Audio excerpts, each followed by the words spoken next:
É nosso entrevistado de hoje o deputado estadual do PSDB de São Paulo, Vaz de Lima. Essa entrevista será conduzida pelo professor Duda Trevisani. Deputado, prazer recebê-lo aqui em Bauru, viu? Obrigado, professor Duda. De volta aqui, seu grande programa. O senhor está bom? Estou bem, felizmente. Graças a Deus, tudo caminhando bem. Como é que o senhor vai resistindo a essa crise institucional, moral, ética, política que o país está enfrentando hoje, deputado? A crença de que o país é maior do que a crise. Todo o desarranjo que o PT e seus aliados à época fizeram com a nossa economia, especialmente, não é tão grande quanto a vontade do brasileiro de sair da crise. O brasileiro é um povo sofrido e que é capaz de encontrar soluções. Nós vamos sair. Eu estou animado. Vamos sofrer um pouco, né? Porque aquilo que depende da parte política, moral, ética, está mais difícil. Mas na economia nós vamos dar jeito, se Deus quiser. O senhor acredita? Acredito. Estamos indo bem, você sabe? Estava melhorando, né? Se o presidente não tivesse claudicado como fez, né? Se o presidente Temer não tivesse tido essas denúncias, se fossem coisas só do passado, agora pegou o coração do governo dele, do atual governo. Não é?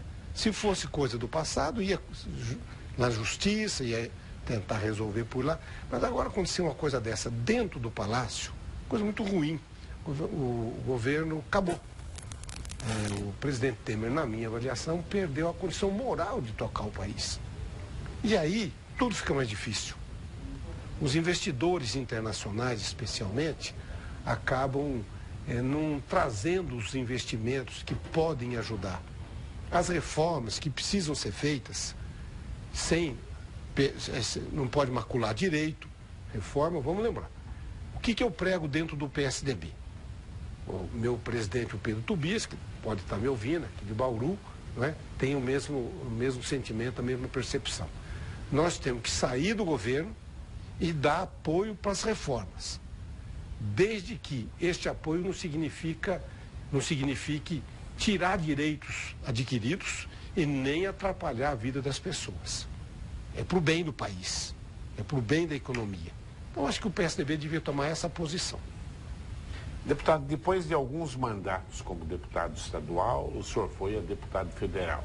E agora retornou a deputado estadual. O que foi? Já um sexto sentido de que a coisa lá por cima ia apodrecer? Na verdade, eu gostei muito do que fiz em Brasília. Porque em Brasília se trata de temas maiores, temas nacionais, internacionais, não é? E você pode ajudar muito o Estado. Eu, durante o período que tive lá, talvez até por causa da minha formação acadêmica, pessoal e profissional, né? Sou da Secretaria da Fazenda. Fui, né? Agora estou aposentado.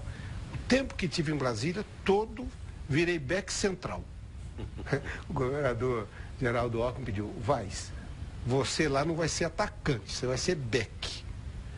Para impedir que eventuais arranjos acabem com a nossa arrecadação.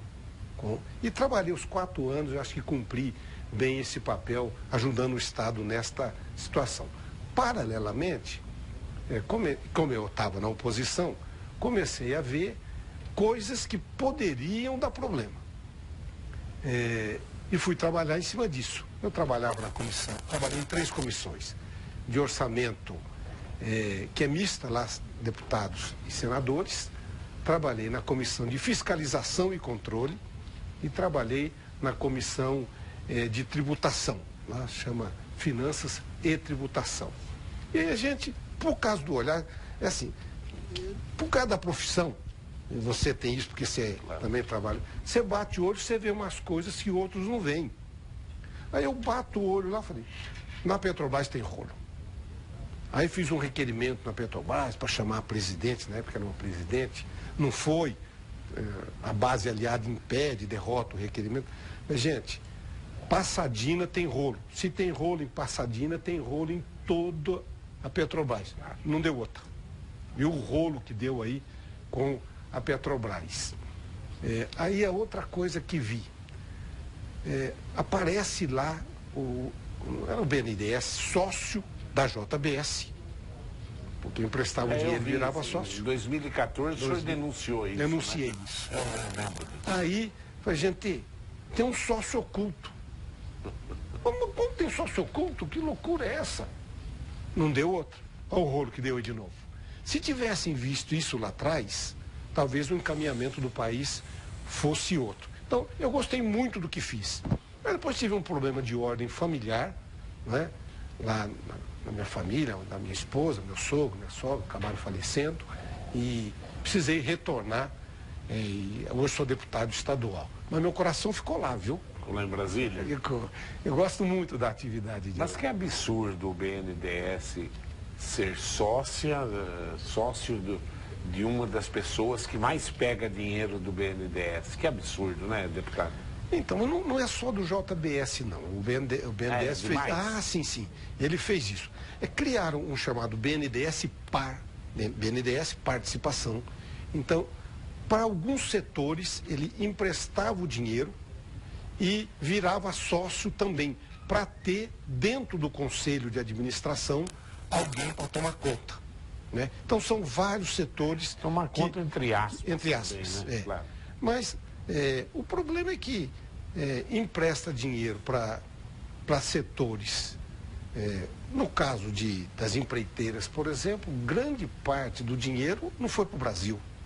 Foi dinheiro para Cuba, foi dinheiro para Venezuela, Angola, foi dinheiro para Angola, foi dinheiro para a República Dominicana, Bolívia, não, e o mais absurdo, Peru, e todos com problema. E o mais absurdo, dinheiro para a China. Você acha que a China precisava de dinheiro do Brasil? A China, se eu não me engano, é a 6ª ou 7ª credora do BNDES. É verdade. Entendeu? Olha que absurdo. Então, acho que tudo que a China comprou do Brasil deve ter sido com dinheiro do próprio BNDES. E posso te dizer, não precisa. Eu tive na China agora a convite do governo chinês, fiquei 30 dias na China, visitando toda a China. Vai ter agora em setembro uma reunião lá dos BRICS, Brasil, Rússia, Índia, China e a África do Sul, BRICS, e eu fui convidado para participar um pouco disso. Dá dinheiro lá, joga fora. Eu sei disso. Estou falando para os telespectadores. Lá é tudo superlativo.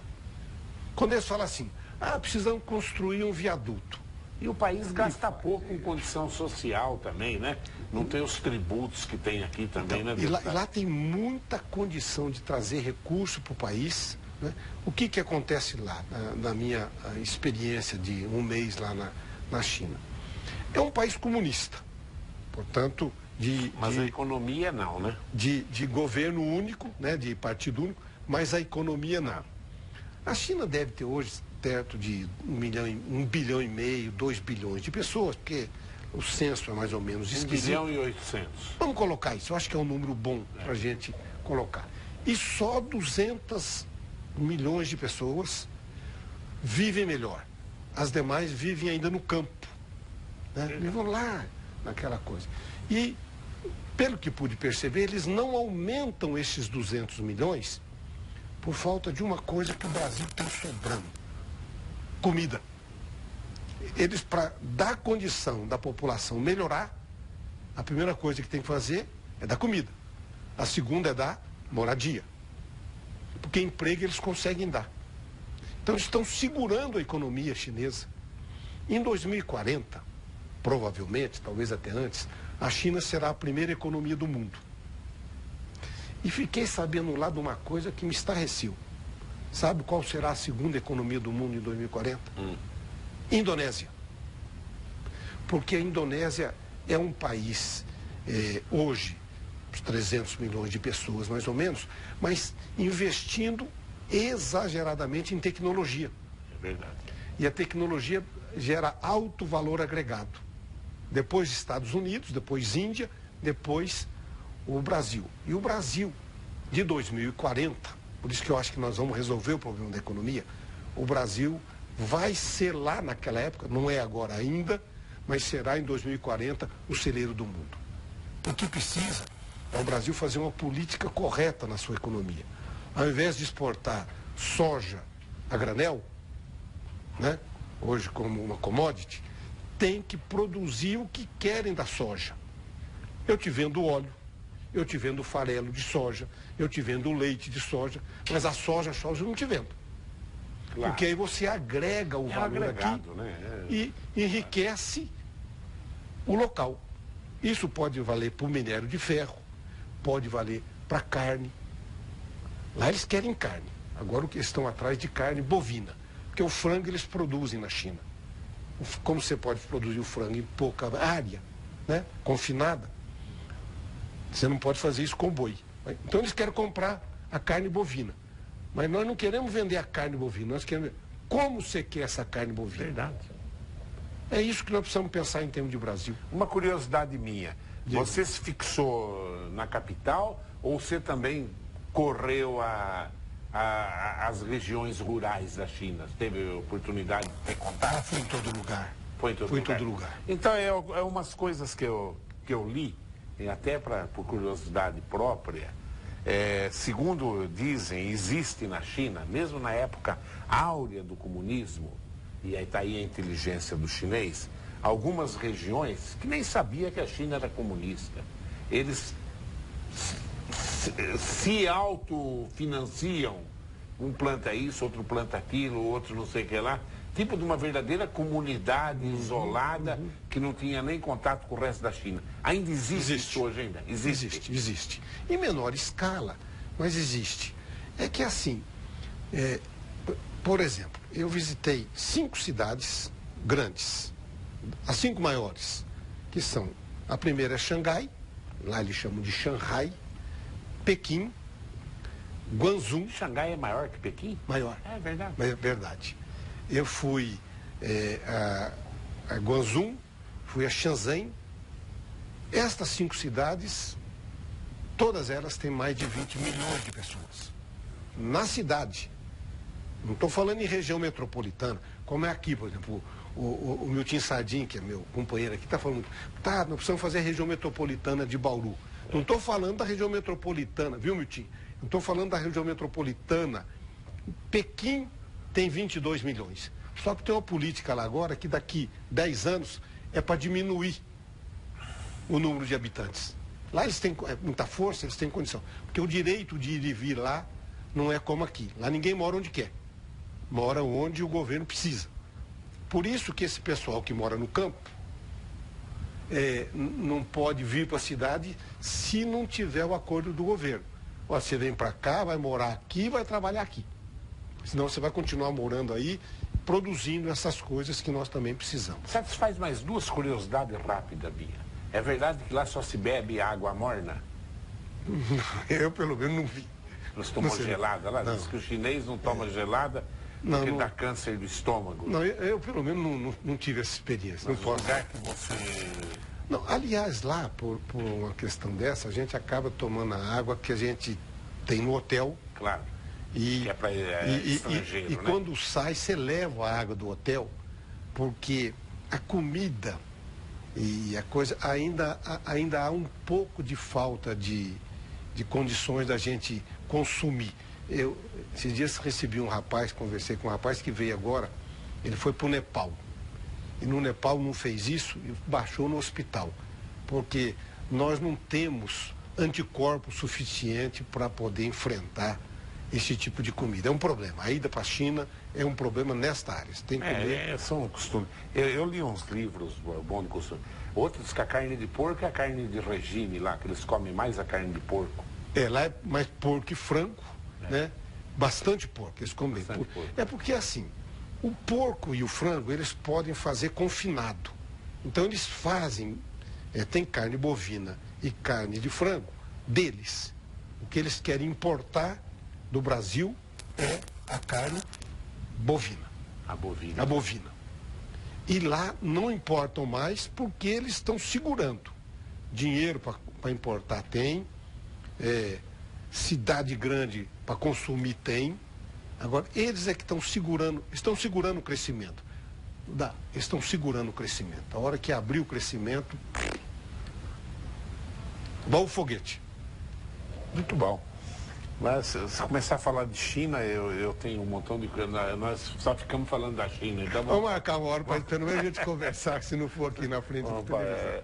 Que é uma coisa que mais me encanta, eles têm um bilhão de pessoas, né? E ninguém passa fome. Não, essa é uma coisa. Quer dizer que passa fome não passa. Eles não estão... Não tem os bens que o Ocidente tem. Não tem.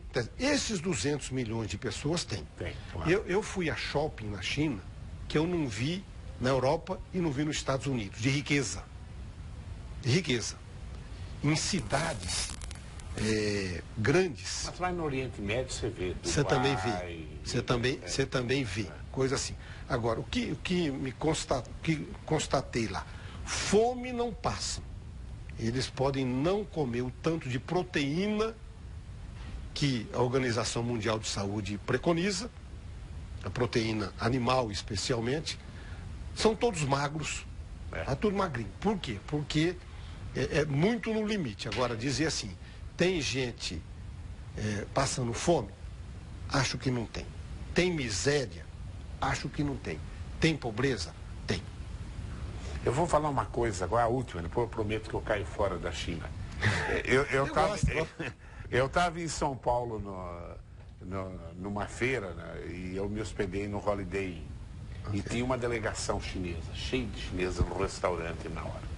Nisso tinha um casal chinês do meu lado assim. Nisso, a hora que o chinês foi comer, ele cuspiu na comida. Cuspiu e mexeu. Tá? Falei, meu Deus. Aí chamei o garçom, falei, eles fazem isso, tem isso lá? Tem alguns costumes. Assim, na comida eu não vi, mas na rua eles fazem isso com frequência. Então, eu falei, você já perguntou, é por causa do enzima, não sei o quê? Eles têm. Ainda está. Nas cidades maiores... Mas eram empresários, não era...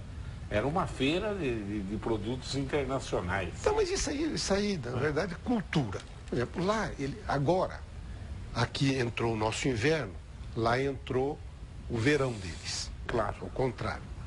Na passagem, nesse solstício que eles chamam, lá eles fazem uma feira de comer cachorro.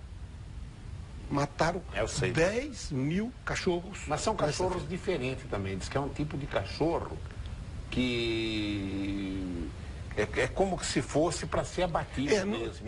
Lá, diferente daqui, nós temos hoje os nossos pets. Né? E olha, está crescendo a economia em ascensão aqui. Todo mundo tem um gatinho, tem um cachorrinho. Lá as famílias não têm isso. Eu sei. Eu fui no shopping e encontrei lá, vi um rapaz passeando no shopping com um rã siberiano. Todo mundo parava para ver e para passar a mão. Porque isso está muito no começo. Para eles, cachorro ainda é comida. Aliás, tem um ditado lá na China que fala assim, tudo que se mexe a gente come. É verdade. Agora, a sua opinião agora. Vamos voltar para esse Brasil maravilhoso aqui, flores para tudo quanto é lado, ladrão não existe, graças a Deus. O Temer aguenta até quando? Se dependesse de mim, já teria saído. Na minha opinião pessoal, né? Meu partido está... Os líderes do meu partido estão de uma forma equivocada, na minha avaliação, ainda no governo. Acho que nós tínhamos que ajudar. Sempre fala, mas quem vem depois? Ah, pode vir o Rodrigo Maia. O Rodrigo Maia pode ter problema também. Ah, tiramos o Rodrigo Maia também. A decisão constitucional... O é a economia, né, deputado? O que precisa haver um pacto, aí você está falando verdade. Nós tínhamos que ter um pacto social para que, entre quem entrar, saia quem sair, a gente caminhe bem na economia. Porque esse é o pacto. Quer queira, quer não, as atitudes tomadas pelo Meirelles está conduzindo a uma situação mais Concordo plenamente. Um pouco, né? Concordo plenamente. Então, assim, se nós fizermos um pacto, especialmente um pacto no Congresso, olha, se tiver que sair o Temer e entrar A ou B, que nós não sabemos quem é, este A ou B que entrar tem que assumir publicamente com a nação, vamos dizer assim, com o aval do Congresso que na economia não se mexe. Tem que fazer um pacto com o Lava Jato e com a Polícia Federal, assim, ó. Deixa-se arrastando terminar o mandato por causa da economia e depois manda lá para a China, para aquelas prisões mais tenebrosas da China lá, Sing Sing, entendeu? que não deixa nunca mais ele voltar para o Brasil, né? Aqui nós temos que salvar a economia do país. Tem Eu não tenho, 14 milhões de pessoas desempregadas. e assim, não é? a população, evidentemente, tem vontade de ver a justiça. Claro. Vamos lembrar, gente, a justiça tem todo um rito. Esse rito precisa ser cumprido. Tem que ser cumprido. Nós não podemos atropelar isso, porque uma hora somos nós que podemos ser vítima disso. Lógico. Toda vez que você abre mão... Acho que nós já somos vítimas disso. Não, que eu digo assim, se você tiver um processo judicial, você tem que ter o direito de ampla defesa, de lógico. tudo isso, e depois condenado vai pagar por isso, né? Vamos ver perguntas aqui do telespectador? O senhor já veio aqui comigo uma vez, o senhor já acostumou. Hoje o Palocci foi condenado. O telespectador pergunta: o senhor acha que agora o Lula será condenado? E o Aécio vai ser preso? Perderá o mandato? Três perguntas do telespectador. Vamos lá. Eu acho que o Lula será condenado em primeira instância. Talvez essa semana ainda possa ser condenado em primeira instância, o que não significa prisão para ele. Ele vai continuar, na minha visão, solto, se defendendo. E aí tem uma condenação de segunda instância. Se ele tiver essa condenação de segunda instância, aí ele não pode nem ser candidato, se ele quiser. Então, essa é a primeira questão. A segunda questão é se... Desculpa. De novo. Eu já paguei aqui. O Aécio. Se o Aécio vai para a cadeia. Não acredito que o Aécio vá para a cadeia, mas ele pode perder o mandato. Acho que porque para a cadeia você tem que ter, até pelo direito brasileiro, ou você é condenado, ou você... E senão são duas condenações. Ou você é condenado, ou você é pego em flagrante. Vamos lembrar que nenhuma coisa aconteceu. Ou se você pode eventualmente, como aconteceu com o Delcídio Amaral, ser um risco para a apuração dos fatos na justiça. Não tendo fatos desses... Mas a nossa justiça é muito mole, né, deputado? Lenta E mole. Porque veja bem, né? O caso daquele médico lá que estuprou 30 e tantos pacientes, saindo até do cenário político. O cara foi condenado a 182 anos de cadeia. Não é brincadeira. Não sei se é a maior condenação da história do Brasil. Quer dizer, ele dopava as pacientes e estuprava. 180. Agora tão preocupado que ele tem que se tratar em casa. Deixa morrer, caramba. Entendeu, né? É umas coisas que... No direito brasileiro... Tem 80 e tantos anos. No direito brasileiro tem essas coisas... É muito... Assim, por exemplo, não sei se vocês sabem que na Inglaterra, por exemplo, um menino de 10 anos que comete... Isso, no caso. Tem 10 anos, ele é condenado. Aqui no Brasil não existe isso. Quer dizer, o nosso direito... Hoje tem essa discussão aí de abaixar para 16 anos. Né? Até ou no mínimo, eu acho. Então, lá na Inglaterra, assim, fez, aí o juiz vai julgar, mas com a ajuda de um psicólogo, de não sei o que. Se ele tinha maturidade ou não. Lá aquele de 10 anos foi declarado que ele sabia o que estava fazendo e condenado. Foi condenado, exato. O direito brasileiro é um pouco diferente, não permite isso. Muito... Ou muito diferente. Aqui o telespectador pergunta, embora nós já estamos falando disso, o que o senhor acha dessa classe política? O senhor não é a favor da pena de morte ou prisão perpétua para crimes políticos, quem rouba o erário? Eu acho que pena de morte é um pouco complicado, né? Acho que é muito difícil, né? E acho que os países que têm pena de morte hoje estão revendo isso, que eu acho que não é isso que vamos dizer assim, que ensina, não é? Não é a pena de morte em si. Na China tem. Eu sei. Na China, sabe como é que acontece? A família paga até paga bala. Paga bala do cara. Em casos lá específicos. E a execução é no estádio. Agora, com plateia, quando é crime político. Quando é crime político. Agora, acho que a pena tem que ser mais dura, vamos chamar assim. Eu não sei se é perpétua, se não é, mas nós temos que criar condições para que se coíba esse tipo de crime. Na sua opinião, mas responde se quiser, como você como deputado e às vezes não pode responder. O Lula é o chefe dessa quadrilha do PT? Eu não te diria que o Lula é o chefe. Eu acho que há como é que eu vou dizer? Há um conselho. Ele é o presidente do conselho? É um conselho, não está sozinho. É um conselho. O José Leme, ele foi candidato a prefeito de Bauru, não nessa eleição, numa outra. Ele pergunta: deputado, o que o senhor acha do Aécio Neves ainda não ter sido preso? Sendo que a sua irmã foi presa e agora saiu da prisão. Como vê a corrupção entre 28 partidos políticos, incluindo partidos da base do governo federal e que estão no ministério, inclusive o PSDB e o PSD? Eu acho que todo mal feito tem que ser apurado. Tem que se punir quem tem problema. Quer dizer, a democracia tem que se levar a isso. Né? Você não pode, primeiro, condenar sem provas. Essa é a primeira coisa, porque senão isso volta contra a própria sociedade. Né? Não qualquer um vai em qualquer lugar e condena e tal. Agora, acho que a gente tem que punir aqueles que fazem coisa errada.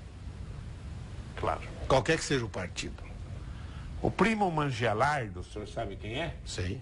O Primo foi um grande vereador. E, Primo, está na hora de você voltar a ser candidato a vereador. Boa tarde, professor Duda e deputado Vaz de Lima. Duda, na época que fui vereador, solicitei e o deputado Vaz de Lima conseguiu a obtenção de recursos para o albergue noturno de Bauru, que é muito bem cuidado, viu, deputado? É verdade, está marcado aqui. SEAC aí. Que assim pôde adquirir uma Kombi para ajudar no atendimento das pessoas necessitadas. Um abraço ao deputado e ao professor Duda. Retribuo o abraço ao primo, meu amigo, não é? E Deus te ajude aí na vida. Eu lembro bem da verba que nós arranjamos. Aliás, minha assessoria me deu aqui uma relação de verbas que eu já trouxe para cá. Leia rápido.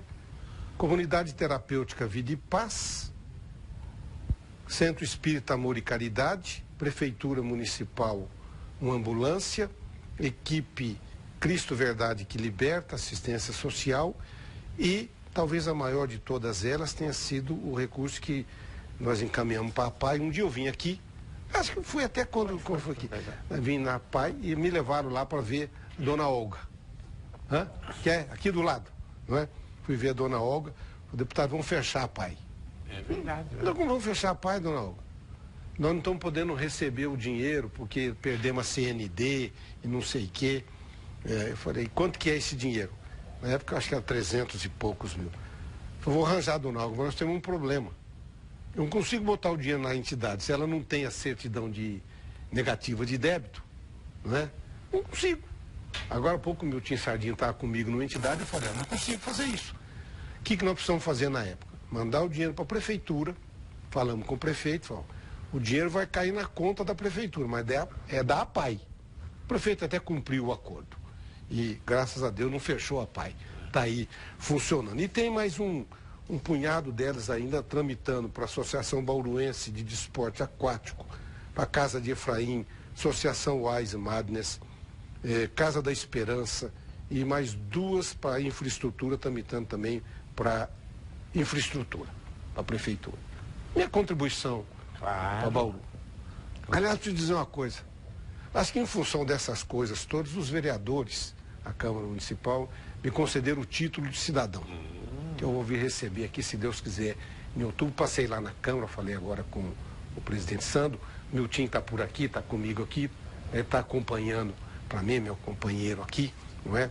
Meu time, a sua luta de tentar fazer aqui a região metropolitana tem que ir avante. Tá? É uma coisa importante para a cidade, para a região, então vamos continuar lutando para que isso ocorra, viu? Conta comigo na sua luta. Esses dias eu vi no Facebook, correndo um boato aí que os faróis de Bauru já estavam vendo um montão de... Na hora, já dava o que tinha, se o cara tivesse um celular, que estivesse com música, já ia dar... E o Miltinho fez um papel bonito. Ele foi lá, filmou e desmentiu um boato que já estava correndo nas redes aí, de que realmente isso não existia. prestou um serviço público. Parabéns. Menino inteligente, menino Parabéns. inteligente. Mas que negócio de rede social, eu queria dar a minha opinião. A gente tem que tomar cuidado. Há muita coisa que vai para a rede que não é verdadeira. Lama lá, né? Joga lama. recupera. Tem um negócio chamado fake. Então a gente tem que tomar um cuidado danado para não passar para frente, Claro. às vezes, aquilo que vai atacar a honra da pessoa e tal, Claro. e que acaba mostrando que é falso no final. Agora, numa situação dessa, o vereador cumpriu o papel. Parabéns, Petit. João Silva, do Jardim Contorno. Boa tarde, Duda e deputado. É sabido que a Previdência necessita de reforma, porque apresenta déficit, pois o governo utilizou o dinheiro para outras coisas. Construção de Brasília, etc., sem falar em roubo, inadimplência, e etc., etc. Considero que a melhor reforma da Previdência é criar uma conta individualizada para cada atribuinte, similar ao fundo de garantia.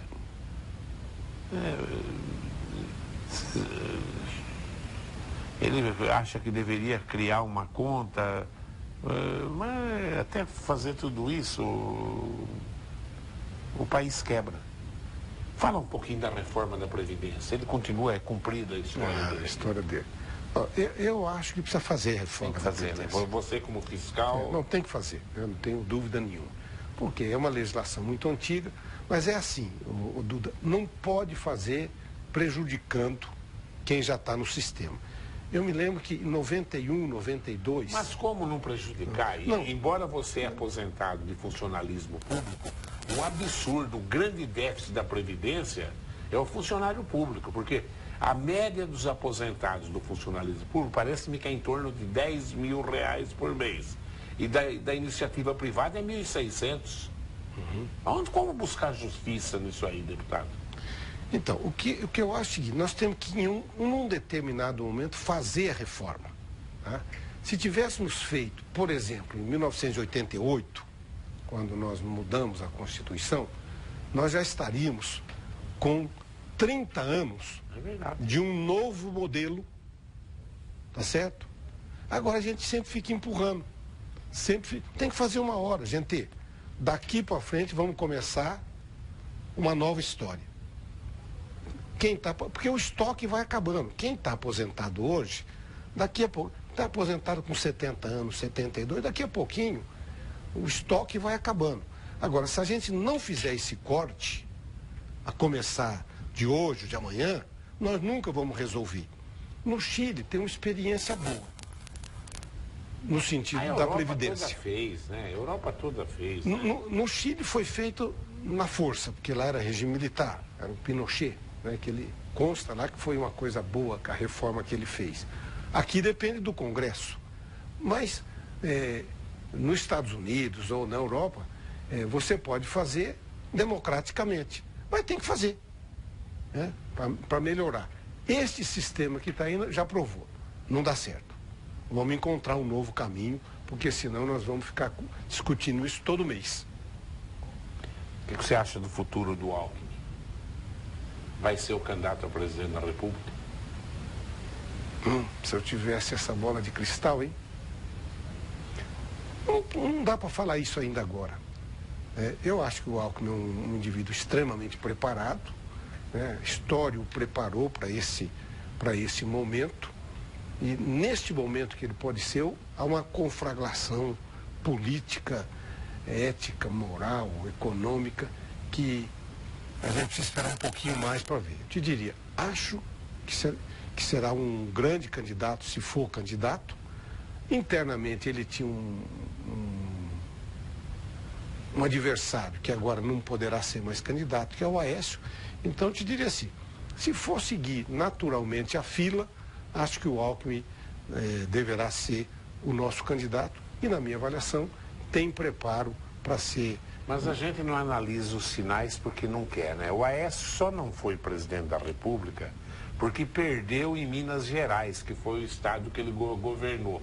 Quer dizer, que o povo que mais conhecia ele, que estava perto dele, o mineiro, não votou nele.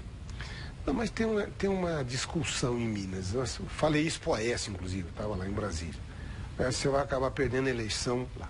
É que metade de Minas Gerais é Nordeste. É verdade. tá? Geograficamente está no Sudeste, mas o governador tem que lidar com isso. Economicamente lá. Então, aquela parte norte de Minas Gerais acaba acompanhando o pensamento do Nordeste, que é a Bahia e tal. E nestas eleições do Lula e da Dilma, o Nordeste teve peso determinante para a eleição. E a parte norte de Minas acompanhou o Lula. O que o senhor acha desses boatos que fala que houve fraude?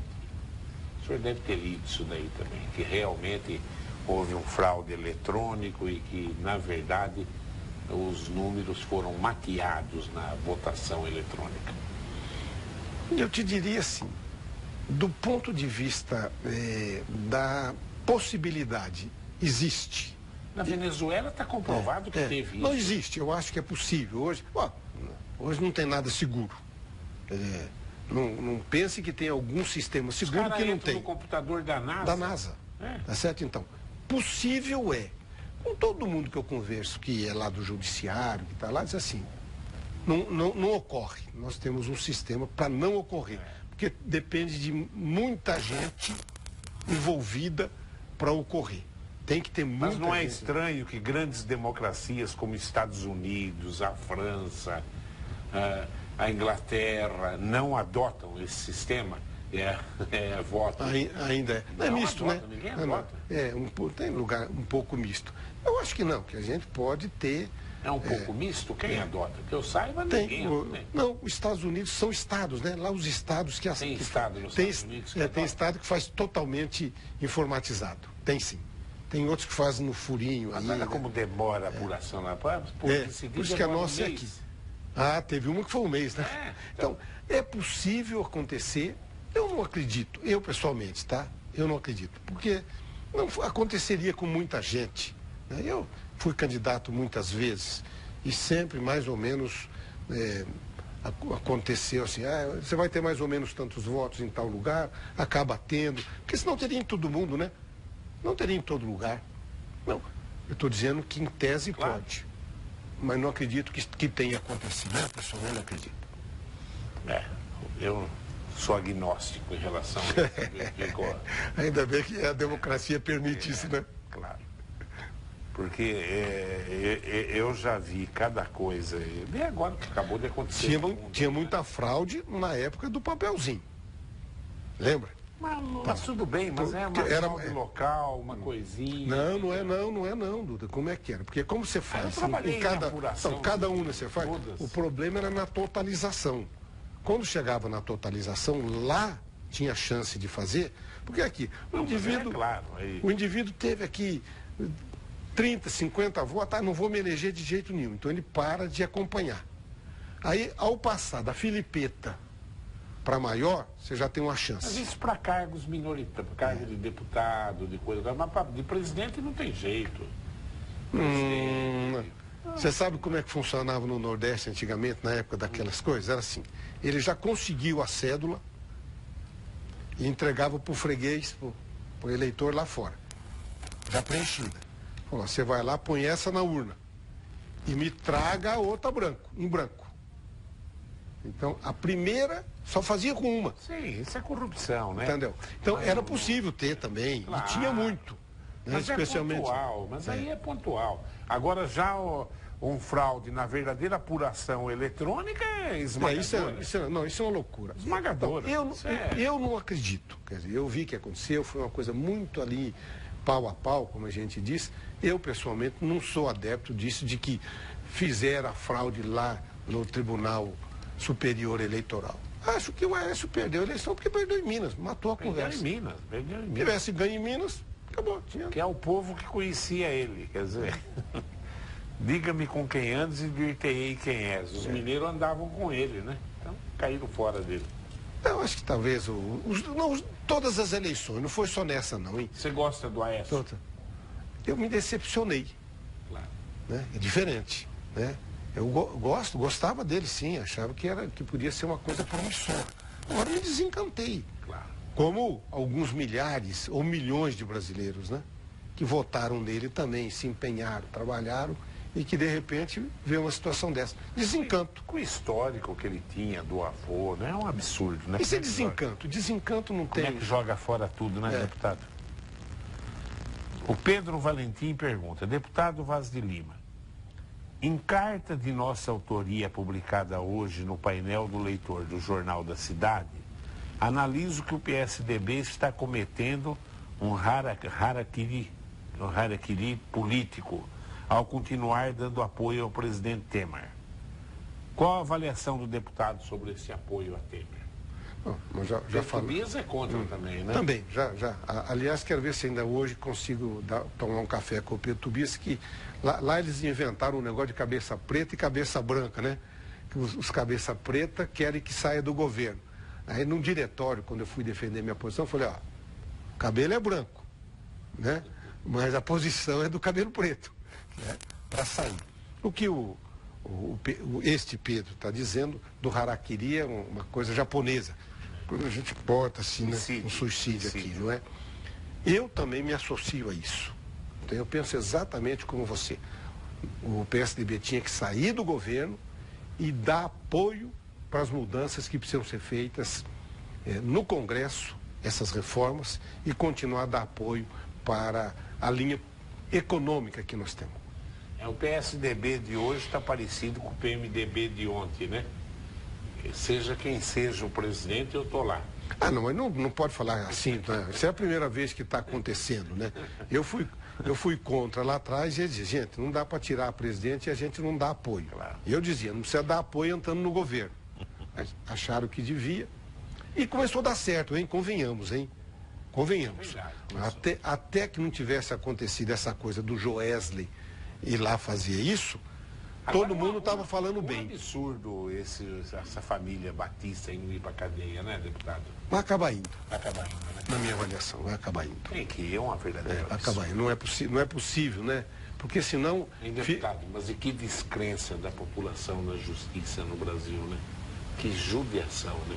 Está em todo lugar. Hoje eu li ontem, num jornal lá, regional, eu moro em Rio Preto, né? A análise do indivíduo dizendo assim, há um desencanto. Aí faz assim, o jornalista até fez uma coisa direitinho. Assim, em 64 nós fomos para a rua. Eu não fui porque era muito novo, tinha 12 anos, morava no interior. Depois, já em 68, eu estava na rua. Depois, estava na rua pelas diretas já. Fui para a rua. Estava na rua para tirar o Collor. Depois estava na rua agora para tirar a Dilma. Verdade. Agora, você chama a população para uma manifestação, ninguém vai. Não. É um desencanto, parece que é uma anestesia. Desencantou. O que é ruim, viu, Duda? Eu vou te dizer.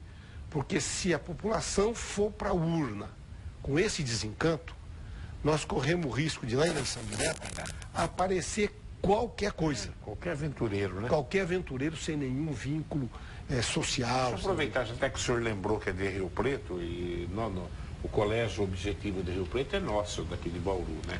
Uma das melhores unidades. Eu falei aqui em off que é a dominação de Bauru em Rio Preto. Viu? Mas me fala isso, que hora que o prefeito de Rio Preto vai fazer uma rodoviária decente lá em Rio Preto, hein? Que pouca vergonha aquela rodoviária, então, né? Essa é uma luta.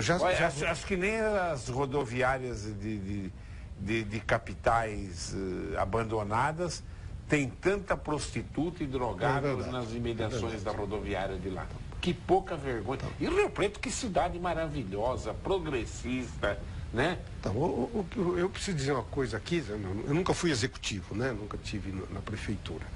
Há coisas que você precisa fazer e não se faz não se faz omelete, é isso? Verdade. Sem quebrar o ovo. Então é o seguinte, se tem que fazer, tem que chamar a sociedade dos engenheiros, arquitetos, não sei o que dizer, gente, nós precisamos escolher o local, Claro. Tá? Escolhe o local melhor. A população daquele local, às vezes, não gosta. Mas aí você não pode, porque 4, 5% da população não quer, deixar os 95%. Quer dizer, há um preço que se paga nisso. E em Rio Preto, o que tem acontecido lá, infelizmente, é isso. Escolhe-se um lugar.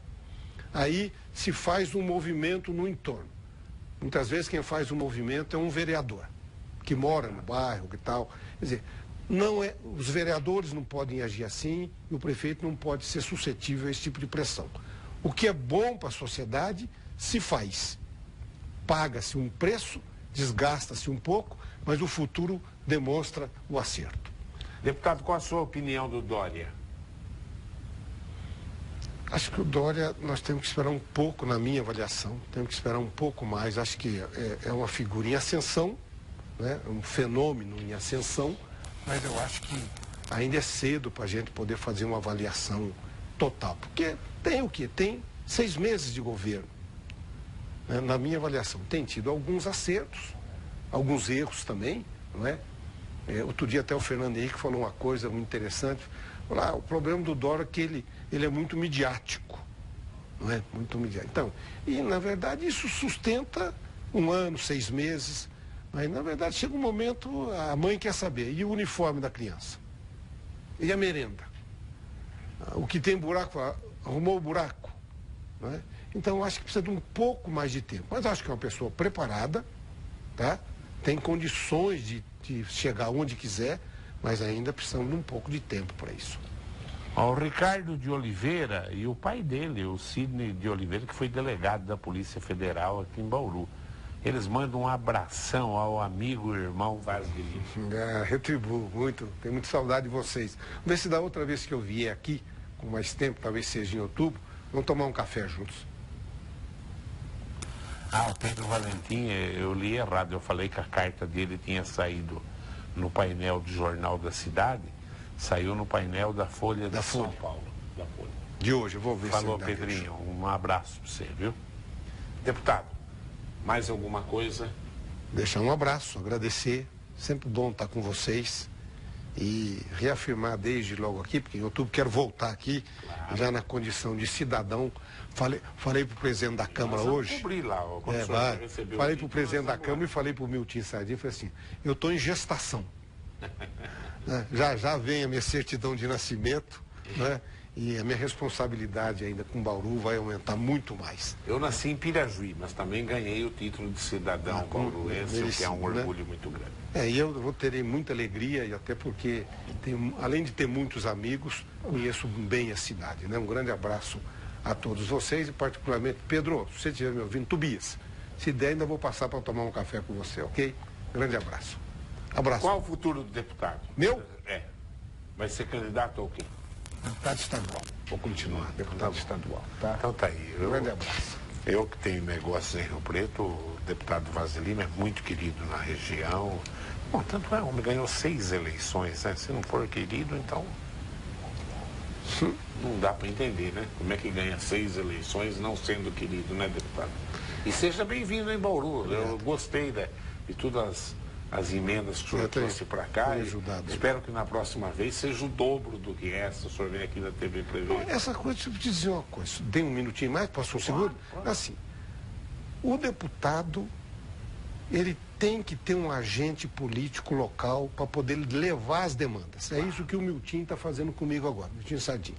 Agora ele falou, deputado, eu vou empreender uma luta para nós termos a região metropolitana. Falei, Milton, você não vai conseguir em um mês, em 1 ano. Mas se você não começar agora, não vai ter nunca. Claro. Então, se não, o deputado é meio como o avião parado lá. Se não for alguém lá ligar, taxiar, ele não voa. Mas o Milton é um menino muito inteligente. É verdade. Prazer. Obrigado, um abraço. Aqui, viu? Eu agradeço a sua audiência e continue aí ligado nos horários alternativos da TV Prevê. Tchau.